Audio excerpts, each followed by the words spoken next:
யாருக்கிட்டே கேட்க சொல்றீங்க? இந்த சித்து அவங்க கிட்ட எல்லாம் கேட்க சொல்றேன். லிங்கே கிடையாதுங்க. பேச்சுவார்த்தையே கிடையாதாண்ணா? ஃபோன் நம்பர் எதுவுமே கிடையாதா? நேத்து கூட தான் ஃபோன் பண்ணேன், எடுக்கலையே. பிரகாஷ் என்ற ஒரு பிளாக் ஷீப்ல இருக்காரு. ஆமா, அவர் எடுக்கல. அதே மாதிரி மண்ண விக்கி ஃபோன் பண்ணனே, ஃபோன் பண்ணா கட் பண்ணிட்டேன்.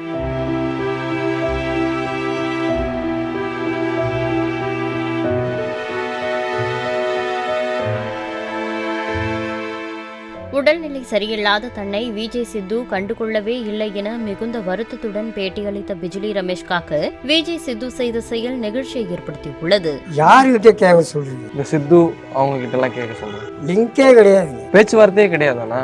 ஃபோன் நம்பர் எதுவுமே கிடையாதா?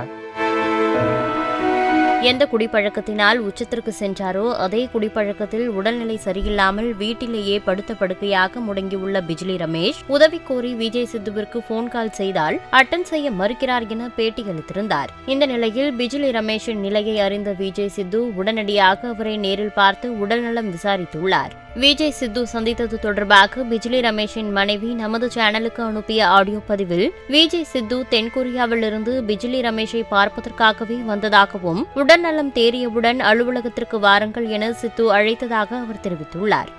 அவரு 1/4 மணி நேரமோ 10 நிமிஷமோ அவர் இருந்தாரு. ஆனா அவர் பேசின வாயை தான் நான் பார்த்தேனே தவிர அவர் என்ன சொன்னாருன்றதுலாம் தெரியல. அண்ணனுக்கு கை கொடுத்து தோள் கொடுத்து ஒரு பிரதரா நான் இருக்கனே அப்படின்னு சொல்லி ஒரு தென்கொரியாலேருந்து வந்தாராம் பார்க்கறதுக்கு.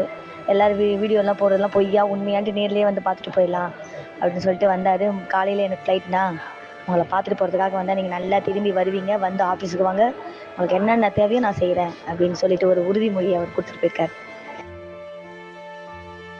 செய்திகளை உள்ளது உள்ளபடி தெரிந்து கொள்ள ரெஃப்ளெக்ட் நியூஸை சப்ஸ்கிரைப் பண்ணுங்க.